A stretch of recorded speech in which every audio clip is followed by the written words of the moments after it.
inside the Hall of Fame. Now, can you dig that? Can you dig it, sucker?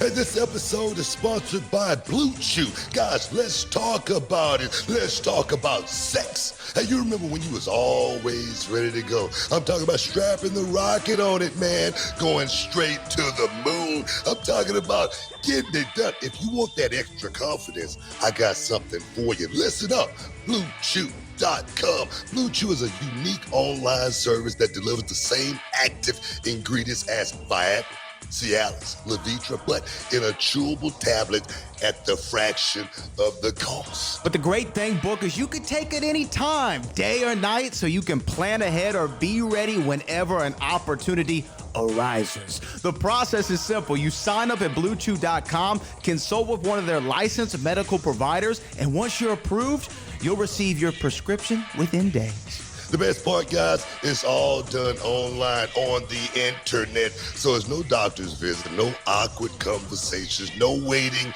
in line at a pharmacy or any of that. And the thing is, Book, Blue Chew's tablets, they're made right here in the USA and prepared and shipped direct to your door in a discreet package, so no one is the wiser. You know, let's just get it out there, guys. Blue Chew wants to help you have better sex. Discover your options at BlueChew.com. It's like this: chew it and do it. And we've got a special deal for our listeners. Try Blue Chew absolutely free when you use promo code Booker at your checkout. Just pay $5 for shipping, man. That's BlueChew.com. Use promo code Booker to receive your first month absolutely free. Visit BlueChew.com for more details and important safety information. And, you know, we want to thank Blue Chew for sponsoring the Hall of Fame podcast. Chew it and do it. It's rolling. Hey, this is Booker T, 6-time world champ, 2-time Hall of Fame. I got my man Brad Gilmore here, and we coming to you live this beautiful, beautiful day from Trill Burger right here on Shepherd. Don't miss out. Don't get shut out. Guys, if you're anywhere in the area, we wish you was here. But Brad, how you feeling, man? How you feeling? BT, I'm feeling great. I haven't eaten in like 24 hours You've been at least. fasting. You've been fasting. I've been fasting, and I believe in fasting. Not only is it good for the mind and the body, but it's good to have a double or triple Trill Burger. Oh, man. You don't understand how long I've been waiting for this day. I've been waiting for the Trill Burger day since I first saw them break down this building and paint it the Trill colors. Yes, indeed. I got a chance to come here a couple of weeks ago and hang out with my man AJ from WWE. He shot a little video here at Trill Burger, and I tell you, man, the video was good, but the Trill Burger, oh my God, man, it was off the chains. And I was like, man, I got to get back and get, because I had to double. I think they say they got a triple, and I think they got a home run. So let's try to get that home run this time, do it like it's supposed to be done. Sounds like you're trying to have the grand slam. I'm trying to slide in the home plate safely, but do it quick. But you know, you're a proprietor of your own business too here in the city. What is it like to see like someone, you know, of your ilk, Bun, you know, starting it's not like he bought a Chick-fil-A, which would have been cool, right? But he started his own franchise, the Trill Burger. That's what's so cool, man, to have that, like Nino Brown say, that entrepreneurial spirit. Oh yes, that's what you gotta have in this day and age. You just lost everybody under 25. They're like, Nino Brown. Who is Nino Brown? Go back and watch New Jack City. Everybody's seen the movie.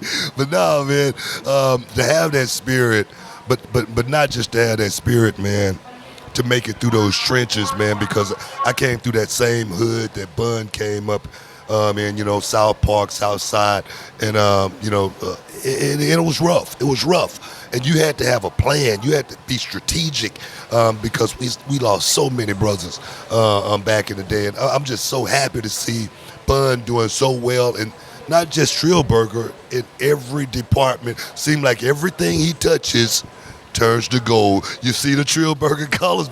I didn't just make that up. There it is. Yeah, you know, and to me, like, Bun is one of those icons of the city. And it's cool to see him. You know, you always talk about the transition. You always think about the transition outside of wrestling. Like, how was I going to get to the next level? And now to see the Trilogy himself, who seems to be making his way over here. Yes, indeed. You know, it's one of those things. If you don't know how to change with the times will pass you by.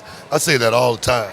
and to see the OG make that transition, be able to roll with the punch, and still be here today, and not just be here, but doing so well, and not just doing it for himself. He's giving back to the city. That's what it's all about. I'm giving back to the city. I got a small little organization. It's called Reality of Wrestling. It's a small company, but we work hard. We work hard for the people, as well as those young ones trying to come up in this life. Yeah, man. Well, you know what? I think that it's about that time. You ready? Is it time to bring him in?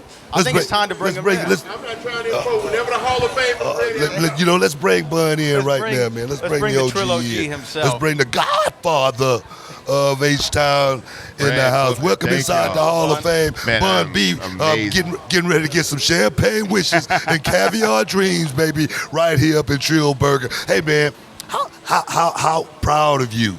I'm proud of this establishment. I mean, come on, talk to me. it's a blessing, man. I've had an amazing career with rap, and it's not like I'm done with it. I'm still active. I actually got a gig tonight in Dallas. Oh, man. But I was presented with the opportunity to be a part of this company. And when I tried the burger, I knew I was something I wanted to be involved with, man. And I put this burger on my back, and I took it around this country, and I presented it to people all over America. I used everything I had to get myself in certain doors just to present it to the right people in the right place. And it took off, man. And then once we won Best Burger on Good Morning America, that was it. Because that's huge.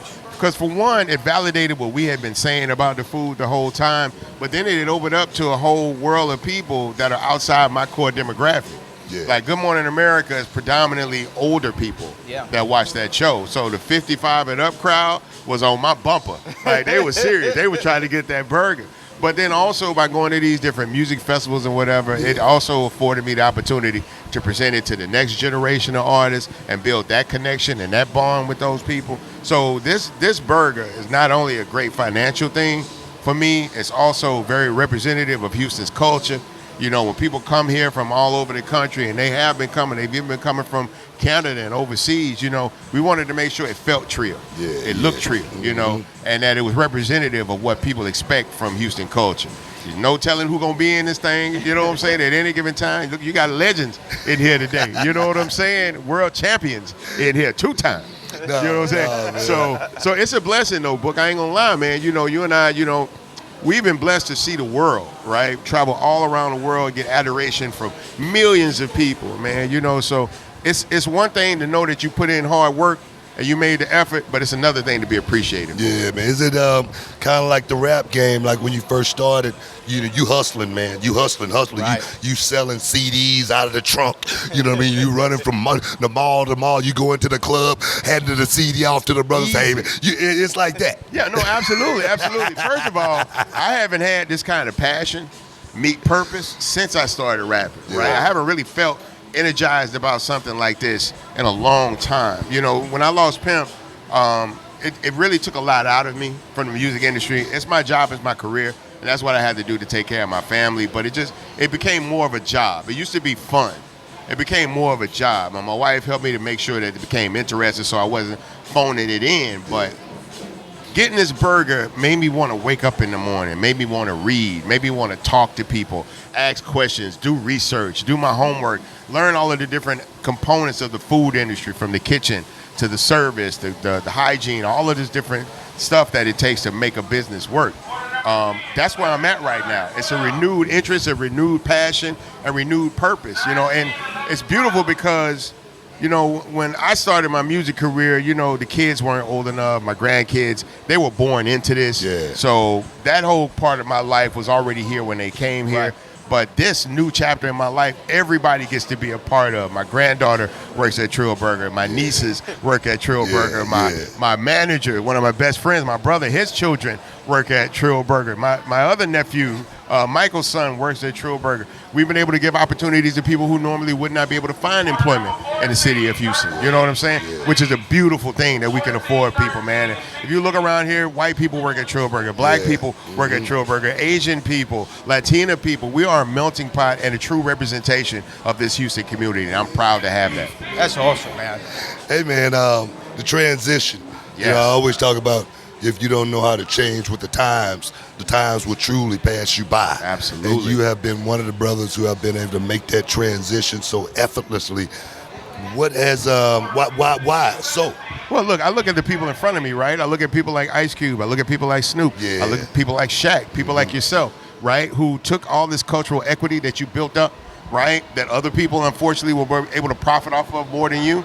And now you can monetize that equity. We're doing podcasts, right? Doing products, selling burgers. Now we're the ones that have control not only of our power, but the profit and the money that we make. You know It's what I'm all saying? about that paper, baby. So I'm watching how players like you transition. I'm taking my notes and my cues from people who were successful before me, right? And who like reached the top plateau of their respective careers and now realize there's other things that they need to put in their energy behind, other things, other avenues that they can try. I'm looking at that type of thing, man. I'm paying attention because as much as I love rap, I understand it's a younger man's sport. Sure. You know what I'm saying? I still have my fan base. I still go out and do shows and I get a crowd or whatever, but I don't know if that's necessarily how I want to spend the next 30 years of my life, letting that be the number one thing that I'm doing. This is a great place to put my energy. I can book everything around this, so I could be at Trill Burgers Monday through Friday, and if I needed to go do something on the weekend, I can still go out Friday night, Saturday night, Sunday night. You know what I'm saying? I got the best of both worlds, man. Young people,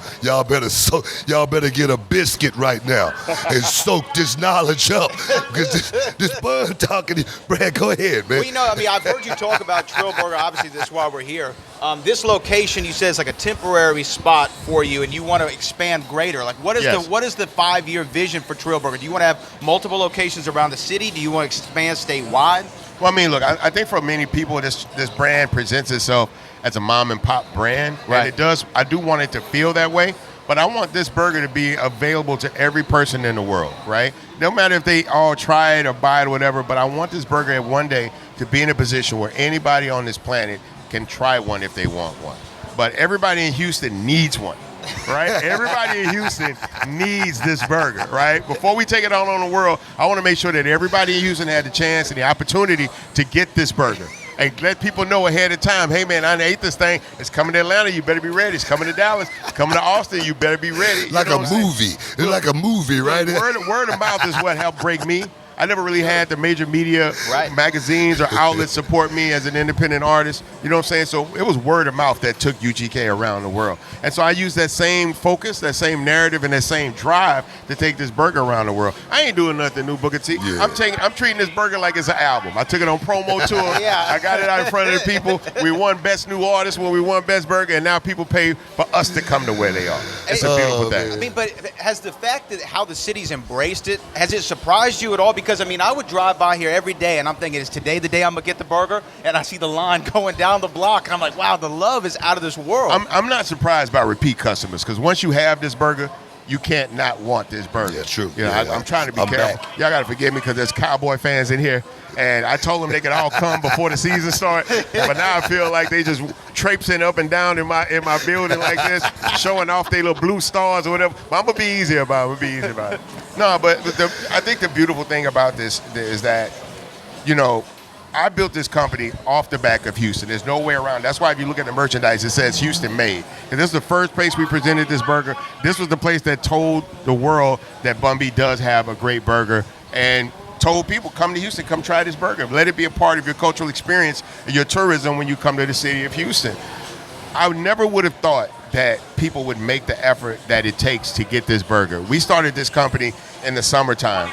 We opened this brick and mortar in the summertime in Houston. That's 98 plus degree weather for the majority of the summer. Not just certain days, the majority of the summer. People still stood outside in line. You guys got here today, it was pouring down raining. People were still standing in line to get this burger. And it's not just about me. This burger is bigger than me at this point. This burger is really representative of Houston's hip hop culture, how tightly we're bonded in this community, and how we want to present ourselves to the world. So it's really, this burger is transcended being a burger, and it's transcended being me. So when people come here, one, they know the burger is good, and they're willing to eat the burger, but it's also a support, a continuing support of not just my personal career, but also Houston's hip hop culture and the way we present ourselves out to the world. I would love for Trillburger to be one of the best cultural exports from this city. And it's well on his way. You know what I mean? It's well on, and for me, you know, Booker was talking about soak up all this knowledge. And for the young people listening and people like myself, I just turned 30, and I look to people like you and people like Book. It's just awesome for me to have two Houston representatives who are self-made and show the path for people of all colors, of all cultures, of all backgrounds. Y'all are paving the way for people like as myself to think bigger than what we thought of, 10 years ago. I think Book can agree on this, right? Once you figure out how you're seen by the public, and once you've seen yourself being promoted, marketed, and sold to the public, and see how much money that generates, the minute you figure that out, you start trying to figure out how you can do it yourself. Yeah. That's it. You got contractual obligations, and you want to honor those things, right? But the sooner that you can transition from being the employee to the employer, you start looking for ways. Now, everybody can't be that person, right? Like, everybody can't get this burger, but you can get a proverbial burger, right? You can get a proverbial podcast. There's something out there that you can learn from watching my journey that can contribute to your journey, because there's things I watched from his journey that contributed to my journey. And that's what this is really all about, living a life that people can learn from. That right there is what I want to, transition to. Talk about the grind, talk about, being able to stay in the game, and, because when you take yourself out of the game, that's pretty much the end. But you have pretty much weathered this storm. And, I lost my dad when I was 10 months old. I lost my mom when I was 14. Wow. You've gone through a lot of trial and tribulation, man. Losing your partner, Pimp C. Yes. Fat Pat, Big Hawk. We just lost this kid with the Migos Takeoff. Yes. So much we had to deal with in order to get to this point. Absolutely. How important it is for you to, talk to young people and let them know that there is light at the end of the tunnel, but you got to keep grinding. No, absolutely. First of all, I had an idea of what my life was going to look like, right?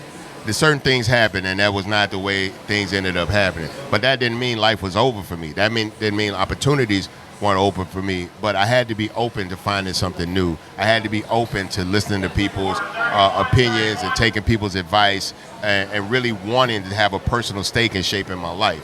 You know what I'm saying? And I was able to build something out of that. And now I'm in the middle of building something else. Yeah. So I know what it's like to be bottomed out. I know what it's like to not have nobody in your corner and to really just be stuck in the mud trying to get out. You know what I'm saying? I've done it twice. Yeah. You know what I'm saying? By the grace of God. And so if nothing else, you can just look at my life. I leave a life that by example shows what you can overcome and what you can accomplish. Being from where I'm from and the home I grew up in a duplex. Duplex, that way you got two families living in one house and they share the bathroom. You know what I'm saying? So that's worse than the shotgun shack. At least in the shotgun shack, you got your own bathroom.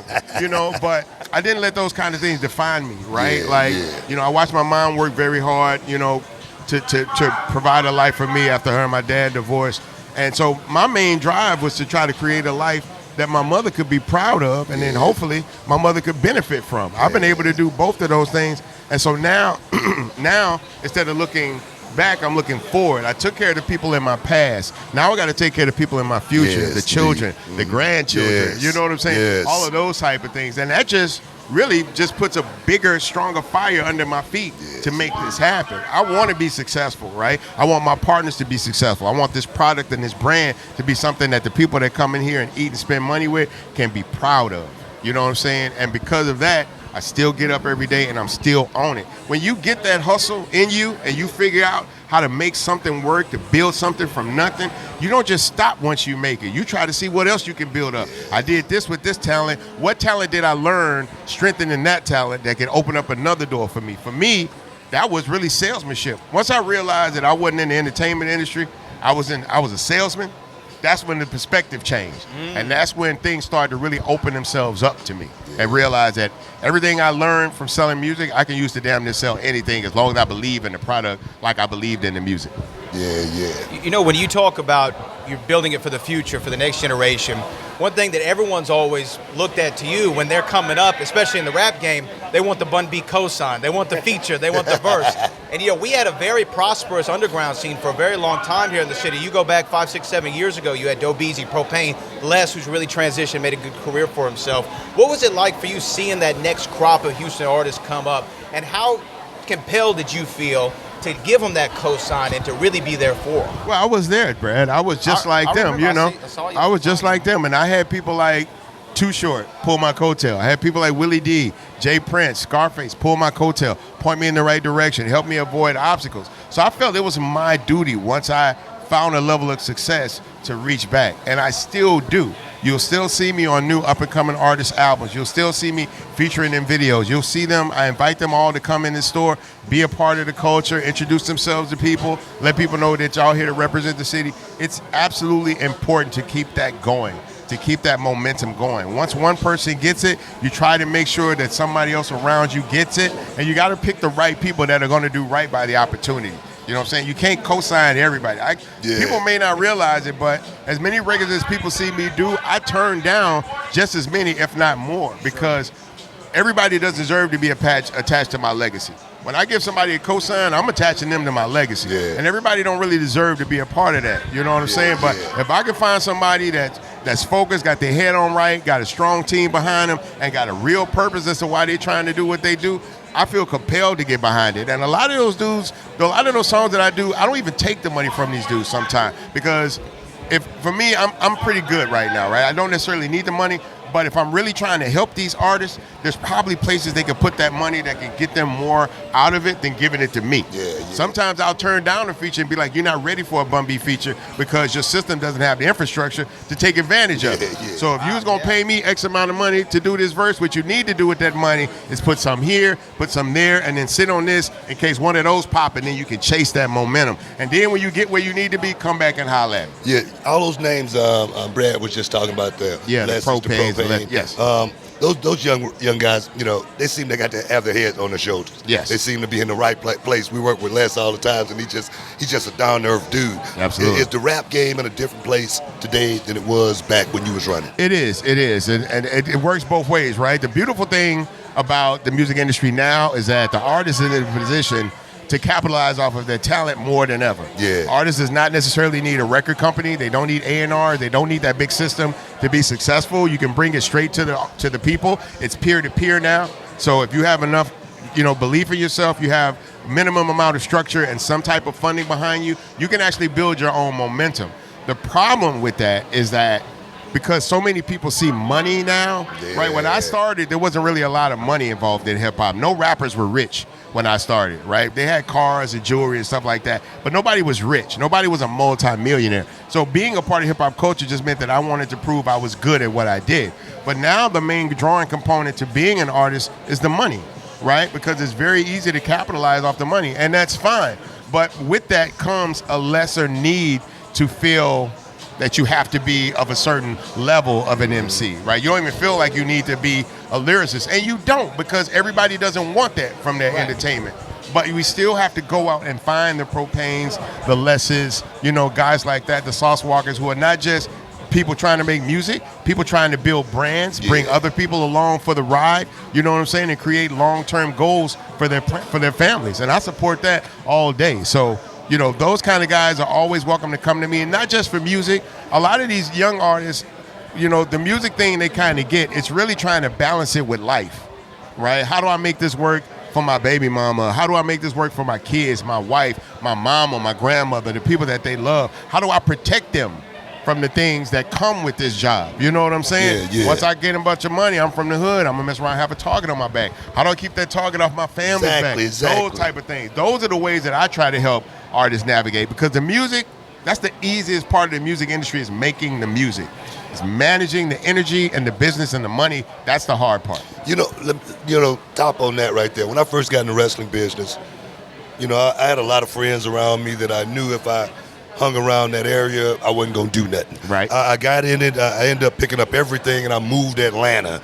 I said, man, I want to get close to it. I want to make sure I put everything in this in order to make it work. I did that. But you stayed right here in the city, man. You ain't moved. You ain't go nowhere. You had that target on your back. How'd you make it through all those trenches and pitfalls and whatnot? By the grace of God, I can't sit here and act like I'm nothing special. I'm just like everybody else trying to make it every day. Yeah. But I do feel touched, right? I do feel like, through everything that I went through, somebody still grabbed me and kept me away from it. Yeah. You know what I'm saying? Mm-hmm. The things that I went through, I kind of had to go through to learn the lessons that I learned to become who I eventually became. But there was also a lot of other bullshit that I had my hands in, just being honest. And I had my hands in that for some reason everybody else got jammed up and caught up. Yeah. And I was saved. Yeah. You know what I'm saying? I wasn't in the car when it got shot up. I wasn't in the car when it got pulled over. But those are my friends. Yeah. You know what I'm saying? Those are the people I was spending every day with. I wasn't in the house when the laws ran in it. All of these different things happen to me in my life, and I can't be ignorant to that type of stuff. Only so much of that can be coincidence. You know what? At some point, I felt like there's a higher power, some kind of angel positioning me in this life. I'm trying to do right by whatever that is. I appreciate you telling that story right there, because so many young people out there, they riding in that car, they in that house, and nothing goes wrong. They think they lucky. Exactly. They think they lucky. Yes, no, indeed. brother, you are blessed, and somebody's trying to tell you something. You know, there was a lot of things that I didn't pay attention to as I was growing up, and I paid the price for some of those things, but I never had to pay the ultimate price. I thank God I never had to pay the ultimate price for the mistakes I made. And so every day I wake up, I try to be a better version of myself. You was like I'm still that. not perfect. You was like that cat with 9 lives. First time I got in trouble, I'm in the back of a police car going to prison. And that's what the young people need to know. That's what you need to know, young people. You need to know it only takes one mistake all it takes to throw your whole life away. Yes, indeed. You know what I'm saying? Yes. Getting in trouble is super easy. You can get in trouble without even trying to get in trouble. Getting out of trouble is one of the hardest things you will ever do in this world. Trying to prove to people that you're a good person when everything about what you've been doing says you're not, that's a hard thing to turn around. Yes, it's a hard thing to turn around in this world. You know, I mean, we have a big wrestling audience, obviously. Obviously. You know, Book being who he is. What is your kind of background with wrestling? Were you a fan growing up? Who were your favorites? Man, look, I come from the Junkyard Dog / Stagger Lee era, right? I come from Hacksaw Jim Duggan with the 2x4 with his thumb up. You know what I'm saying? Rest in peace to the Iron Sheik. You know, I came up in that era, man, like the golden era, some would say, of wrestling, where it really transcended from these small independent leagues around the country to this big conglomerate that we see today. It's literally been some of the greatest entertainment in this world for over the past 30 plus years. You know what I'm saying? Some of the biggest sporting events held in this world were wrestling events. And make no mistake about it, wrestling is a sport. You can call it what you want to, but you try to do it in bad shape. You try to do it in bad shape if you want to. You know what I'm saying? You'll F around and find out. But no, man, I come, as a child, man, you wanted to be a superhero or your favorite wrestler, right? Because it was really about how masculine you felt, how strong you felt, and wrestling was always a representation of that. Even if it wasn't the biggest guys like the Kamalas of the world or the Andre the Giants, you still had the Jimmy Fly Snookers who were in great shape, but also very athletic. You know what I'm saying? And so, and I mean, I'm from Texas, so the Von Erich family, like, you know what I'm saying? Like, that's tradition here, So, no, wrestling has always been a part of my life. And it's so amazing that the people that I used to look up to and watch on TV are now, I have these people's phone numbers, like, I'm from Texas, getting to know Booker T, getting to know Earl Campbell, and Clyde Drexler and people like that. You don't even think like that when you're a kid. That, even if you met these people, you would always be looking up to these people. And I still look up to Booker, but it's beautiful that Booker looks straight ahead to me. He doesn't look down at me. You know what I'm saying? You can meet your hero sometimes, and it could be some of the worst experiences in life. That they would not be who you thought they were, and not the men they presented to people. And I get it. Many people are playing characters. Maybe everybody doesn't have to live up to that, but you have to be careful about how you present yourself in this world, particularly to young people. Because if they hear one thing and see another, it's going to be disappointing, and it really sends them a different way. It really makes them think, well, damn, I thought I had to be like this, so if people would see me like this. But if he ain't like that, then I don't have to be like that. So we don't want to lead the kids the wrong way. And we know with music, entertainment, period, a lot of children are watching what we do. You know what I'm saying? It's just incredible for me. I don't mean to cut you off there, but it's incredible for me. My two biggest passions growing up were wrestling and hip-hop. Being from Houston, standing next to y'all, it's just an incredible thing. Mission accomplished, Brad. Hey, man, I would have never believed it if you told me this was going to happen. But, you talk about being nice. Everyone out in this city has a Bun B story. They got a Booker T story, and they're never bad stories. I remember Kanye said on his first album, nicest Bun B, when I met him at the Source Awards, right? Where does that come from? Why do you always feel like you want to have that, presentation about yourself? A wise man told me a long time ago, walk in every room like your mama there. Wow. And so that's what I do. I walk in every room and I carry myself in a way that if my mama was in the room, I would be carrying myself. You know what I'm saying? Because that's who I've always looked at myself in this world not so much a representation of me, but a representation of my mama. Right? How whenever I make a mistake, I feel bad because I know my mama didn't raise me like that. Right? Whenever I make the wrong decisions, I feel bad because I know my mother didn't raise me like that. And so everything I do, every choice I make, every decision that I choose is based off the people that sold into me, the people that loved me and pushed for me and gave to me when I had nothing, created opportunities for me when I had none, and supported me when I had no support. Yes. Those are the people I don't want to let down. I'm taking that with me forever. Walking like your mom's there? No, it's simple. I mean, I use that same analogy. Please, thank you, yes, ma'am, Yes. no, sir. Yeah. They'll take you so far in life. First impressions is one thing, but that lasting impression is what you really want to make on people. It's important for me that every time people meet me, they meet the same person. Yeah. So if you talk to 1,000 people about Bun B, each one of those people will tell you about the same person. They're not going to tell you about two different And the thing Bun is, Bs. no matter how you feel, they're going to feel that way. Yes, That's absolutely. the thing. That's the thing. Because it's never, I always say, it's never my experience, it's their experience. Yeah, for me, these things are, as they say, like a dime a dozen, right? When I interact with a fan, that's a dime a dozen for me. Right. When a fan interacts with me, it's 1 in a million. Yes. And that's the dynamic that exists. So, and Warren Moon said this alone, nothing stuck with me more than this. Warren Moon said, if you're a person of influence and you're having a bad day, stay home. Exactly. Oh, Stay man, home. that's a good Just one. don't mess up the experience for people. Oh, my God. You know what I'm saying? Because these are the people that, for him, these are the people that buy the tickets. They buy the jerseys, right? They the ones that take care of my family. If you know you're not in a good mood and you know you're not going to have a good interaction with people that day, just stay home. Just stay home because you never know. Bro, like I've met people who were teenagers when I met them, and now Yes. they're vice presidents of Fortune 500 companies. And Yes. I get corporate gigs Yes. and phone calls and shows and all these different bookings just because I was kind to somebody 20 years ago. I was courteous to somebody 17 years ago. Yes. You know what I'm saying? Yeah. You'd be surprised how little gestures can grow into big opportunities. Games to be sold, not told, but you're telling it right now. Yeah, You're yeah. telling it Hey, right look, now. man, it's the Hall of Fame. I'm not holding back, man. I'm not holding back. I've said this on our show. I've said it for years on other shows. I even have the 45 on my wall in my office. International Players Anthem's the greatest rap song ever created. Oh, man, thank ever you. recorded. Thank Hot you. 97 just named it one of the top 50 hip-hop songs of all time in 50 years. I'll take that. I want to know about not just the genesis of the record, but this is what all the rap nerds want to know. How'd y'all come up with the order of operations? Andre start, then Pimp, then you, then Big. So you don't want to come. You don't want to try to come before Andre because Andre's going to close it out. So it's best to just get him out there up front and get it out the way. The craziest thing about this record is that it was never meant to have Outkast on it. This was actually a record with UGK and 3 6 Mafia. Things happened with them in the label. So the label, they got into it. They stopped clearing them. So we could still, and they produced the record, but their production deal wasn't with the same label that their group deal was. So the beat could stay, but the group had to go. Same time, this was going on, a sampler of the album was sent out in LA during All-Star Weekend. Big Boy and Andre both got the sampler separate. And they weren't even recording together at that time because Andre was doing a lot more acting. So Andre calls and says, hey, man, I just heard this record. Are y'all done? I want to get on it. We're like, no, it's never done if you want to get on it. He was like, cool. But he's like, I don't want to rap to the drums. I just want to rap to the sample. Then I get a call from Big Boy. Hey, man, I just heard this record. This bitch jamming. Are y'all done with it?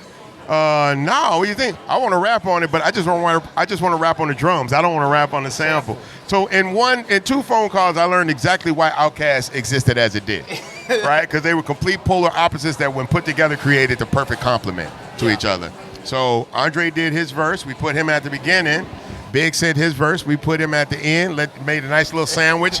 You know what I'm saying? So produced by 3 6 Mafia, UGK record featuring Outkast. I don't really know how much more you could do.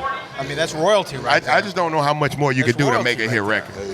And to have 4 iconic verses that people, I know every time you perform the record, everyone knows every word. Oh yeah, I'm lucky because the drums switch up on my verse, Yeah, right? yeah, So yeah. everybody Slaps come has parts of the record that complement them, right? Yeah. Andre with no drums in it. Then as soon as the drums kick in, Pimp comes in, sets off the tone. I come in, add a little double time energy to it, and Big Boy comes in and wraps it up.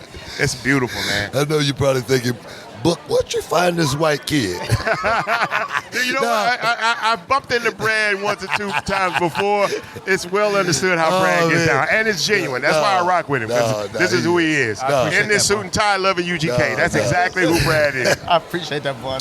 Nah, man, I know you got to get out of here. I know you got to get back to the Dallas, and I know you got to get out of here, guys. We're at Trill Burger at 3607 South Shepherd. Yes. Make sure you get down here and get you one of them Trill Burgers as soon as you get a chance. Anything you want to leave the listeners with before we part ways? Look, man, it has been an honor and a pleasure to have the Hall of Fame record live here. Y'all have no idea how many podcasts, video shows, TV shows have asked to film in Trill Burger. This is the first. Appreciate you. This is the first. This is a Houston-made company. Houston legends should get first access to anything we're doing in here. So when Book asked to do it, I said, you got it, champ. No problem. Then he said, well, you know it's me and Brad. I said, Brad, my guy, let's get it. Brad, my dude, let's get it. I want to thank Hall of Fame people out there, all the listeners, all the supporters, but most importantly, the subscribers for supporting these guys. You know what I'm saying? I'm going to support them, and you should too. Hey, guys, stick around. You're in the Hall of Fame. We'll be back in a minute.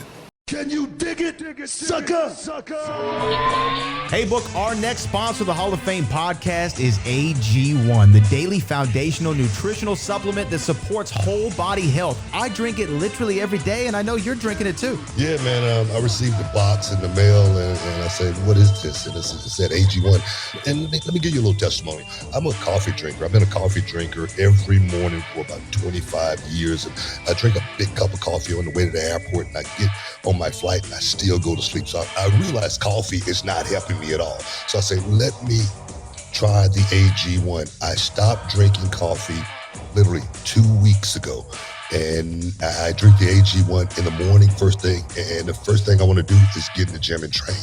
The body transformation has been unbelievable. The energy I have going into my daily routine has been off the chain. So I'm a believer. I'm a believer in AG1. And you know, Book, for me, I was sick of taking multivitamins every day, and I wanted something that was an all-in-one. And with AG1, it's just a scoop in my water every morning.